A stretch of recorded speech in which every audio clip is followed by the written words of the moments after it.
Às 7 da manhã, hoje aula sobre sono e obesidade. A gente vai falar algumas curiosidades sobre sono e obesidade, a questão do hormônio, mas eu queria já começar falando duas super novidades aí, duas novidades não, duas informações super importantes. Então, assim, ó, primeiro, olha que interessante, 60% dos brasileiros, eles dormem de 4 a 6 horas por noite, e 75% dessas pessoas acham que estão em privação de sono. Ou seja, 60% dos brasileiros, eles têm risco de obesidade só por dormir mal, ok? Eles dormem de 4 a 6 horas, tem privação de sono. A gente vai ver qual é a quantidade normal de sono aí que uma pessoa precisa ter. Outra informação que eu achei super interessante pesquisando essa aula é que nos Estados Unidos a curta duração do sono foi associado a 7 das 15 principais causas de morte. Então, pegaram as 15 principais causas de morte, 7 estavam relacionadas à privação de sono. Então, diabetes tem relação com privação de sono, hipertensão tem relação com a privação de sono, apneia do sono, doença cardiovascular. Então, de 15, 7 das principais causas de morte estavam relacionados a pouco sono, a má qualidade desse sono. Ok? Vamos para o próximo? Esse próximo slide, ele vai falando um pouquinho sobre os hormônios relacionados ao sono, e isso aqui é importante para que a gente entenda por que a privação do sono leva à obesidade. Então, se a gente olhar que o cortisol, que é aquele hormônio que as pessoas estressadas, elas acabam tendo mais, ele diminui à noite e aumenta pela manhã, esse é o normal, tá? Então, ele diminui à noite e aumenta pela manhã. Eu penso nos trabalhadores noturnos. Então, as pessoas que trabalham à noite, elas não têm essa diminuição normal do corticoide à noite, e é uma das causas de que as pessoas que trabalham no turno da noite, elas têm maior tendência à obesidade. Olha que interessante. Uma das causas, uma das explicações é essa não redução do cortisol, tá? Ela como se ela ficasse com o cortisol sempre mais elevado do que ela teria se ela dormisse à noite e trabalhasse durante o dia. Isso justamente porque a gente tem um relógio interno, tal do ciclo circadiano. O que que é isso? Nada mais é do que um relógio, tá? Nosso corpo foi feito para dormir à noite, estar acordado durante o dia, e os nossos hormônios foram feitos para isso. A liberação hormonal, ela é programada também com relação à luz e escuridão. Quando a gente fala luz e escuridão, nós lembramos da melatonina. A melatonina, ela regula esse relógio biológico justamente porque ela é o hormônio da escuridão. Doutora, ela é o hormônio do sono? Ela é o hormônio da escuridão. Então, doutora, se eu fico vendo o celular antes de dormir, não tem escuridão no meu quarto, provavelmente eu vou dormir mal, eu não vou conseguir dormir tão bem? Exatamente. Então, o que eu falo no consultório é o seguinte: não adianta eu ficar dando melatonina para você se você inibe a tua produção de melatonina porque você fica no celular, na cama, porque você fica no tablet no período da noite, porque você fica vendo televisão até a hora de dormir. Essa luz azul que os aparelhos eletrônicos emitem, eles fazem com que a tua produção de melatonina seja baixa. E daí, claro, sem esse hormônio eu não tenho aquela indução gostosa do sono e o sono não é a mesma coisa, ok? Então, aí fica uma dica para aquelas pessoas que têm problema de dormir por causa do celular, da TV e do tablet. Olha aqui, pessoal, quem tem filho, o hormônio do crescimento, ele faz um pico no período noturno. Ah, meu filho não está crescendo, doutora. O que que pode ser? Um dos problemas pode ser esse. Ele está dormindo bem? Ele está liberando o hormônio GH, o hormônio do crescimento, no sono profundo? Ele tem esse sono profundo? Né? Eu coloquei ali no meu Instagram, quem não viu, vai no Story ver uma reportagem da BBC falando justamente isso. Redes sociais em criança alterando alterando o sono. Por que que altera o sono? Porque eles ficam muito ansiosos com mensagens que chegam, a luz azul, diminui a produção de melatonina, eu não tenho um sono de qualidade, eu não produzo aqui, ó, o hormônio do crescimento na forma adequada, essa criança começa a ficar baixinha. Então, se vocês forem ver na literatura, a falta do sono está relacionada, sim, a não atingir a estatura esperada de uma criança, tá? Cuidado, pais. Essa história de deixar o adolescente ficar usando redes sociais, joguinho de celular, joguinho de computador até a hora que ele quiser, porque ele vai dormir mais, isso não existe. Os pais, eles têm que proteger os filhos no sentido de hora de dormir, certo? Então não é, ai, porque o meu filho é adolescente, agora ele pode ficar usando. Será que ele está liberando o hormônio de crescimento no período do sono? Será que ele está tendo um sono profundo para liberar esse hormônio de crescimento? Um dos principais hormônios relacionados com a obesidade é a leptina e grelina, então elas regulam o apetite durante o ciclo do sono, né? Elas regulam o apetite e elas são liberadas nesse ciclo do sono. Então, se a gente pensar que a grelina é um hormônio produzido no estômago, quando eu durmo mal, é o hormônio da fome, tá? Então, grelina é o hormônio da fome. Quando eu durmo mal, ela sobe. A leptina é o hormônio da saciedade. Quando eu durmo mal, ela reduz. Então, olha aí, é uma batalha no teu corpo quando você dorme mal, o hormônio da fome subindo e o hormônio da saciedade diminuindo. Não é à toa que trabalhador noturno, que pessoas que não dormem bem, elas têm maior tendência à obesidade. Ok? A gente começa a entender um pouquinho mais por que que hoje as pessoas, elas estão ficando cada vez mais no sobrepeso e obesidade, tá? Uma das causas pode ser a privação do sono. As causas da insônia, claro, né, que nós temos vários, então, desde fatores psicológicos, a ansiedade, a depressão, o estresse, eles afetam a qualidade do sono. Médicos, eu tenho uma dor, eu tenho a síndrome das pernas inquietas, eu tenho a apneia do sono, vai causar insônia. Fatores ambientais, aqui a gente falou, né? Luz excessiva do celular, temperatura inadequada, ruído, vai fazer dar insônia. E fatores comportamentais, aqui, pessoal, eletrônicos, cafeína e álcool, tá? Ah, não posso tomar o nosso cafezinho, né? De manhã, não é que não pode tomar café. A gente vai ver ali na higiene do sono que você não pode tomar café mais para o período da noite, tá? Porque ele é um estimulante e ele pode sim fazer com que o teu sono esteja prejudicado, ok? Higiene do sono, isso eu falo no consultório, quem é meu paciente já sabe. São várias medidas que a gente tem para melhorar o sono, tá? São medidas super simples, mas que, se for aplicadas, elas melhoram muito o sono. Quem quiser deixar depois nos comentários no vídeo, quem conseguiu fazer algum desses critérios e melhorou o sono, eu acho que é super legal.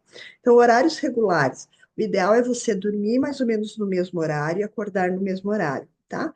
É, isso é bem importante porque vai regularizar ali, vai regularizar o teu relógio biológico. Então, o teu reloginho sabe exatamente que horas você vai dormir para começar a produção de hormônio, para começar a produção de hormônio que dorme, diminuir o cortisol e o teu horário que acorda, certo? Isso aqui é hábito. Então, ai, doutor, eu sempre fui assim, vamos tentar mudar. Claro que não vai conseguir na primeira semana, nos primeiros 15 dias, mas com o tempo, o teu relógio vai se ajustando e vai melhorar teu sono.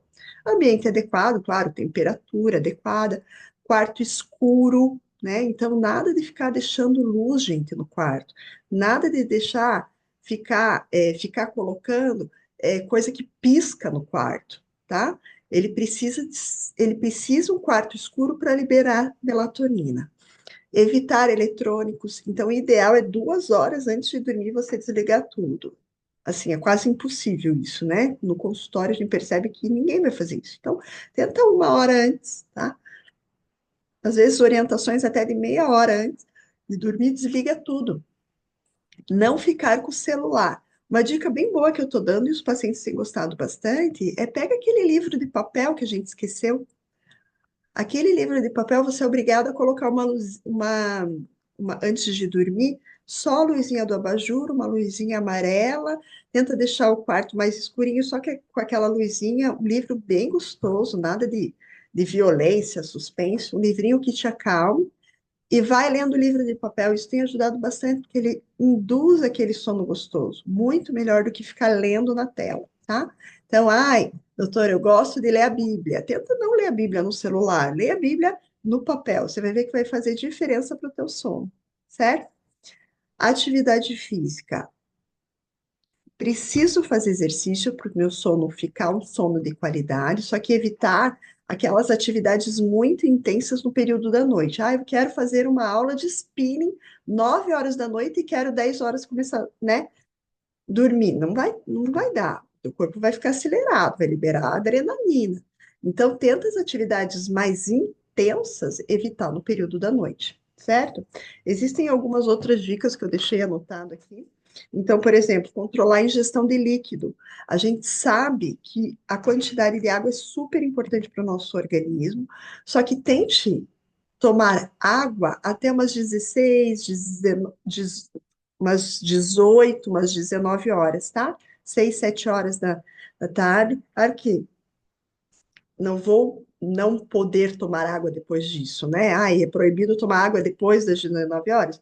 Não, mas aqueles teus 2 litros que o teu médico insiste que você tome, e precisa mesmo tomar, tenta tomar durante o dia, acordou, já tome um copo de água e vai tomando durante o dia, evite tomar muito líquido no período da noite, porque você vai acordar para ir ao banheiro, fazer xixi à noite e vai prejudicar o teu sono, ok? Outra coisa é reduzir o consumo de alimentos muito pesados à noite.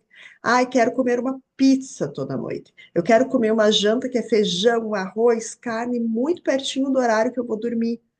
É ruim, tá? Então, eu preciso que a tua alimentação seja mais leve à noite, principalmente no horário de dormir. Outra coisa é ficar em jejum muito tempo. Ah, eu vou dormir às 10 horas da noite, a minha última refeição foi 6 da tarde, doutora. Aqui fica uma dica para os bariátricos também. Ah, tô tendo problema de sono durante, não consigo dormir, fico acordando toda hora. Quem é bariátrico, pessoal, ele precisa comer alguma coisinha muito leve antes de dormir para não ficar muito tempo em jejum e não ficar fazendo hipoglicemias durante a noite, que pode ser a causa da tua insônia, tá? Essa é uma dica de consultório. Então, quem fez bariátrica, comeu às 6 horas, jantou às 6 horas da tarde. Lá vai dormir às 10, como uma bananinha com aveia, um iogurte com aveia, alguma coisa leve, para não ficar muito tempo em jejum, tá? Sempre com aveia, porque daí ela vai fazer com que aquele açúcar seja absorvido lentamente durante a noite. Mas evitar alimentos muito pesados já antes da hora de dormir, ok? Deixa eu ver se eu tenho mais alguma dica. Evitar consumo de cigarro, né? Cafeína antes de dormir no período da noite, bebida de álcool no período da noite. Então, todas essas dicas são para você melhorar os teus hábitos, para você conseguir dormir melhor. Sono e obesidade. Então, a gente sabe que existe um risco aumentado, então a privação do sono eleva o risco de obesidade em 55%, por todos aqueles motivos que a gente falou. Um dos motivos também é, puxa vida, eu durmo mal. No outro dia eu não vou ter energia para fazer exercício físico. Eu dormir mal, eu vou ficar o dia inteiro sonolento. Eu dormir mal, eu vou querer alimentos que me deem energia rápido, porque independente se a gente dorme bem ou mal, a gente tem que cuidar de filho, cuidar de casa, tem que trabalhar, né? O nosso chefe não quer saber se a gente dormiu bem ou mal. Então, o que que eu faço? Eu começo a ingerir alimentos que dão energia rápida para o cérebro. Quais são esses alimentos? O açúcar, tá? Então, eu não vou comer um ovinho de manhã, eu vou ter que comer pão, eu vou ter que comer aquele doce guardado na geladeira para eu acordar. E isso aumenta o risco de obesidade, tá? Desequilíbrio hormonal, a gente já viu, ó, mais grelina, né, que é o hormônio da fome. Não durmo bem, eu vou produzir, a minha grelina vai aumentar e a minha leptina vai diminuir, tá? Que é o hormônio da minha saciedade. Então, é uma luta aí. Maior ingestão calórica, eu achei esse dado super interessante, ó. Se você não dorme bem, você consome em média 385 calorias adicionais no dia. Só que imagina isso num período de um ano, tá? Tem pessoas que falam assim, não, doutora, eu durmo super bem, 3 dias na semana. Ok, e nos outros 4, né? Será que ela está ingerindo em média aí 385 calorias a mais? Isso pode estar contribuindo para o aumento de peso. Em um outro estudo americano, eu vi que quando você dorme 8 horas, há uma redução na tua ingesta calórica, pode chegar de 270 até 500 calorias ao dia. Então, é aquele dia que eu durmo bem, eu posso consumir até 500 calorias a menos, porque o meu corpo está em equilíbrio hormonal e eu não preciso ficar ingerindo alimentos calóricos, tá? É bem claro isso. Privação do sono está associado a aumento de ingesta de alimentos calóricos. Então, se o teu filho, se o teu adolescente, se o teu esposo, se a tua esposa está comendo demais, pergunte: será que ele está dormindo bem?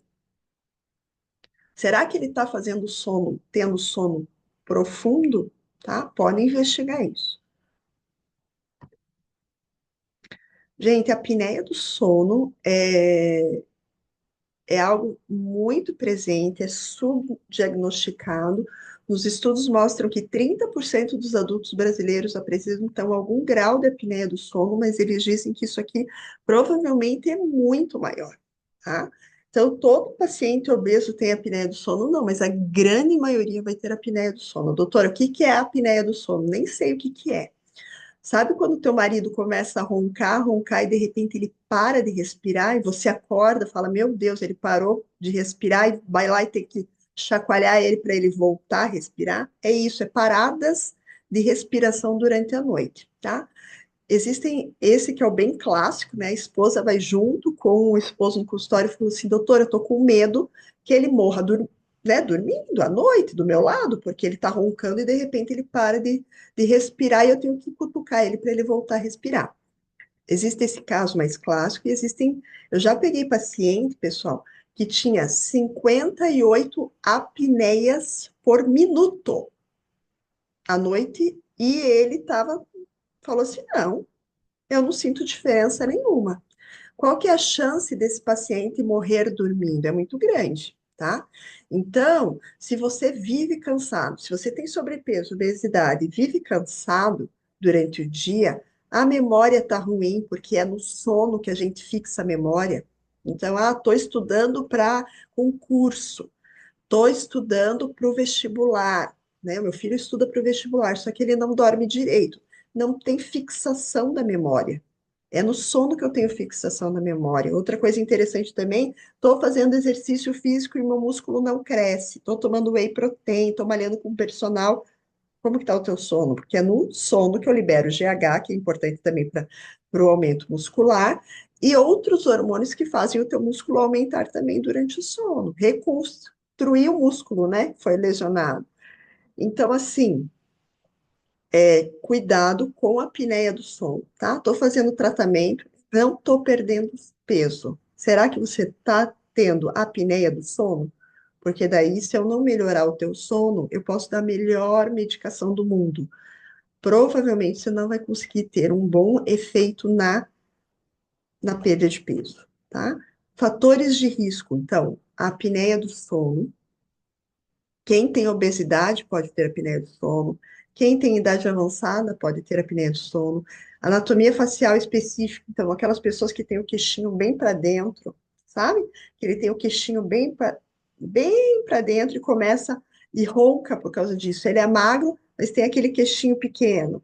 Anatomia facial pode levar à apneia do sono. Histórico familiar, meu avô morreu dormindo aos 60 anos de idade. O meu pai, ele é obeso.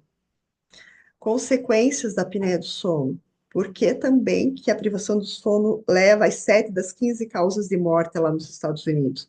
porque leva a hipertensão arterial, a diabetes, doença cardiovascular e a déficit cognitivo, tá?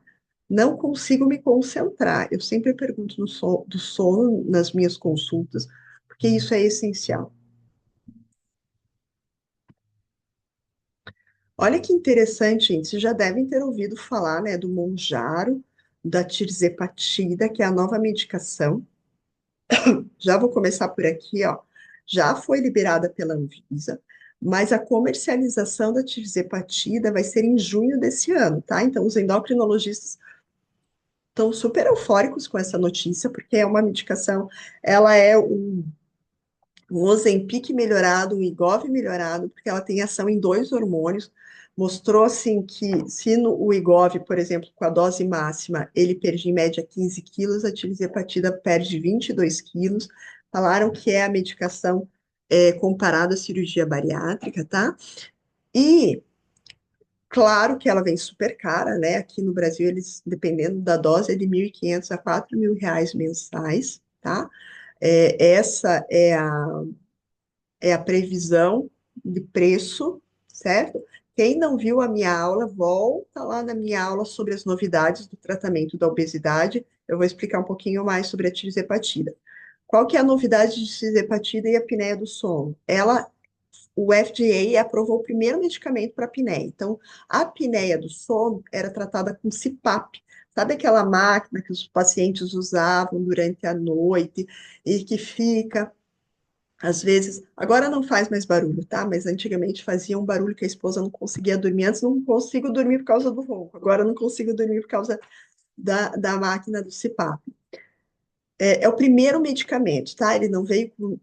O que foi liberado não é o nome Monjaro, é o Zipval, né, outra marca do tirzepatida, mas foi o primeiro medicamento aprovado para apneia do sono, tá? Porque fez justamente benefícios respiratórios antes da perda de peso significativa. Então, também aí, quem trata apneia do sono está super empolgado com essa medicação.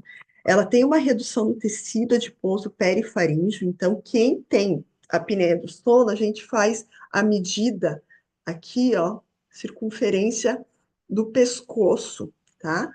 Se você tem essa circunferência aumentada, provavelmente você tem tecido adiposo aqui, e quando você deita, você colaba essa região e você pode morrer dormindo por não respirar, tá? E o tirzepatida faz isso mesmo, redução dessa gordura nessa região, diminuição da inflamação sistêmica.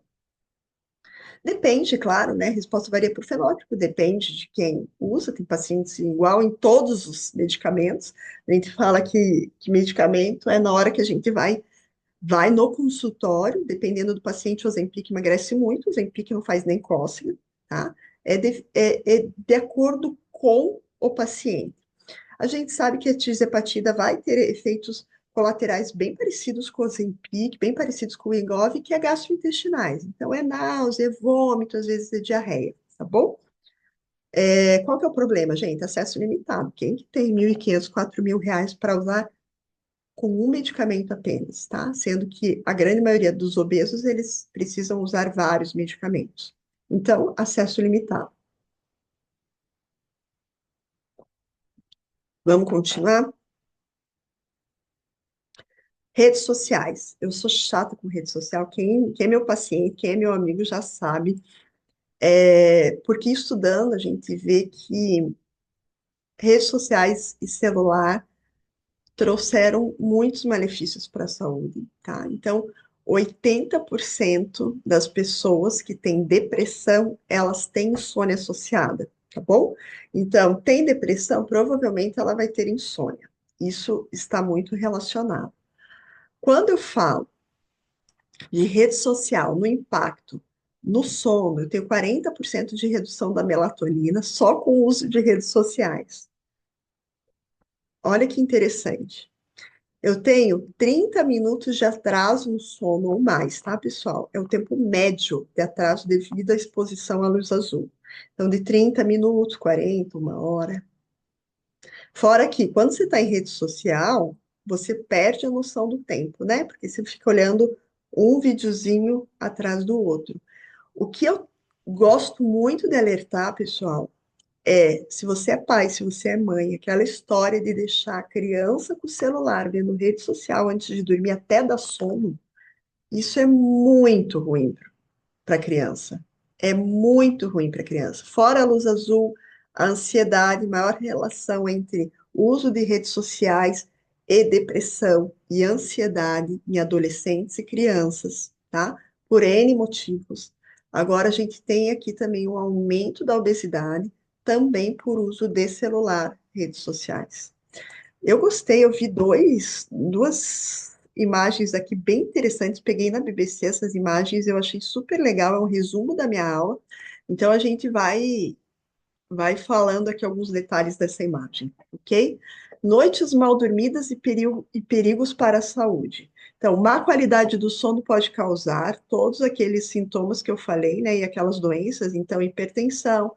Ah, tenho dor de cabeça todo dia. Pode ser falta de sono, perda da performance, malho, malho, malho e nunca consigo aumentar minha musculatura, cansaço exagerado.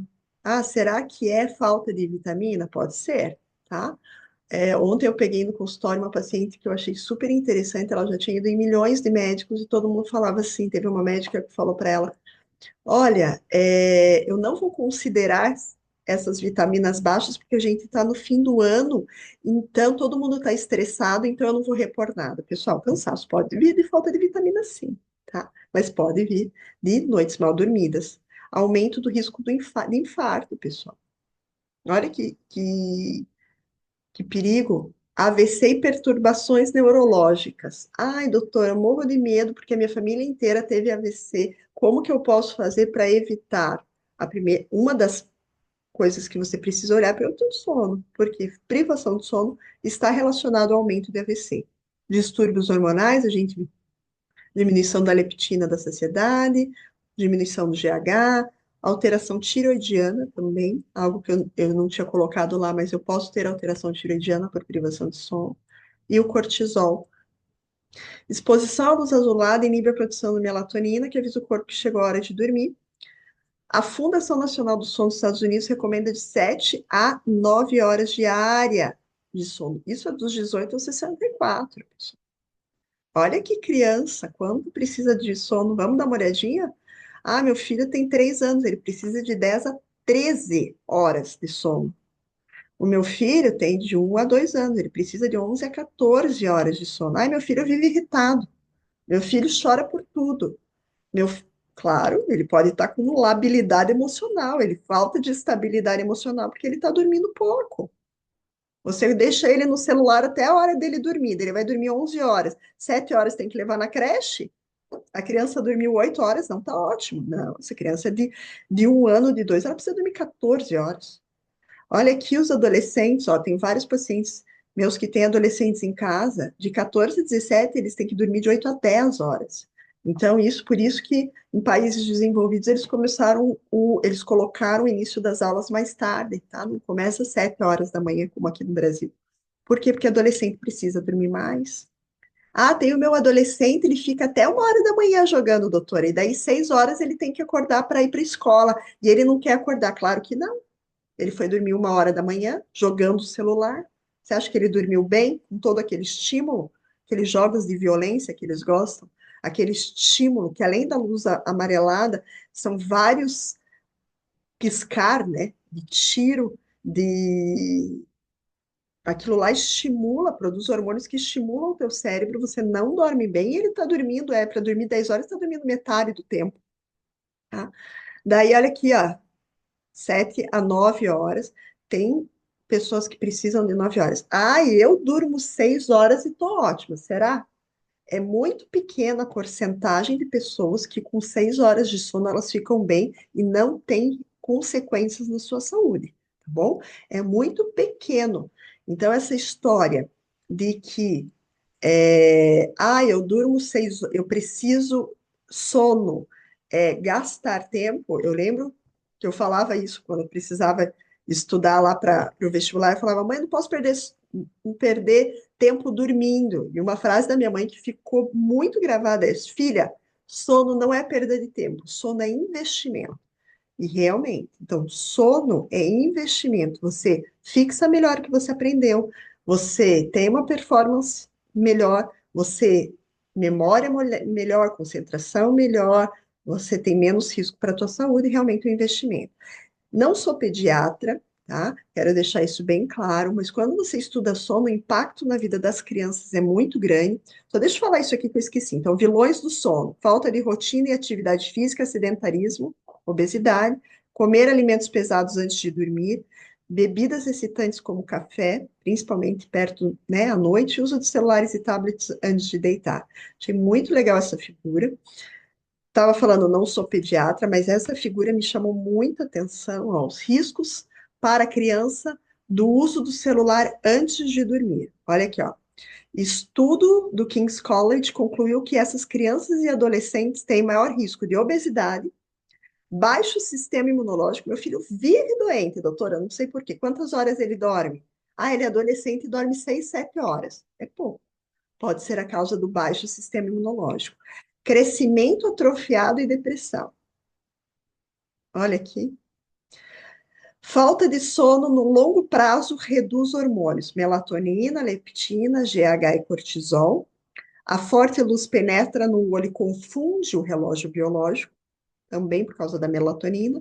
A criança demora a dormir, acorda mais vezes e descansa menos. Então, às vezes, ai, mas ele dormiu 8 horas, mas será que ele não está acordando à noite? Porque ele ficou jogando joguinho no celular e vendo aquele vídeo um atrás do outro? Prejudica também o processamento da memória. Isso pode levar a problemas de comportamento e de atenção às aulas. Então, eu tenho visto muito. Ah, ele tem TDAH. Ah, é? Acho tão interessante, né? A criança ficou 8 horas usando o celular, vendo um videozinho atrás do outro, e depois você quer que ele fique focado 2 horas, 45 minutos numa aula. Não tem como, gente. O cérebro dele está sendo treinado a ele não prestar atenção. Ele não está dormindo direito. Claro que ele vai ter dificuldade na aula. Então, meu filho está tendo problema na escola. Está dormindo bem?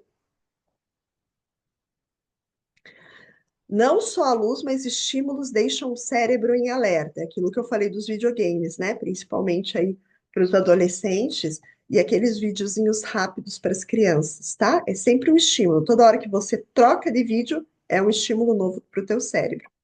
O que fazer? Ficar entre 30 minutos a 2 horas sem telas antes de dormir. Então, isso aqui, ó, deixar a criança ficar com o celular no quarto é um absurdo. A gente já fala para tirar a TV do quarto. Agora, deixar a criança com o celular no quarto, horrível. Reduzir a intensidade da luz emitida no celular. Então, no celular das crianças, tente reduzir ao máximo aquela luz, tá? Claro que ele consiga enxergar também. Manter o telefone longe. Então, aquele celular aqui, ó. A criança vai usar celular, pessoal, é longe, é no colo, não é aqui. Quanto mais perto, mais problema de visão eu tenho, maior índice de miopia em crianças que usam muito tempo de celular, tá bom? Não, ó, manter o telefone longe, porém no quarto, também não resolve. A expectativa de receber mensagens é suficiente para atrapalhar o sono. Então, não é só desligar as notificações. Tem celular que ele é programado para acender de tantos em tantos minutos. E isso vem, gente, de pesquisas que eles fazem, que de tantos em tantos minutos, se você piscar o teu celular, se você acender a luz, isso vai chamar a tua atenção para o celular, tá? Então, não é para deixar no quarto o celular de uma criança, mesmo com as notificações, porque só dela achar que vai receber, criança e adolescente, né? E adulto também achar que vai receber uma mensagem, isso pode ser suficiente para atrapalhar o sono, certo? Pessoal, então terminamos por aqui. Muito obrigada por todos aí que assistiram a nossa aula. Essa aula vai ficar gravada. E muito obrigada por quem me assistiu aqui ao vivo.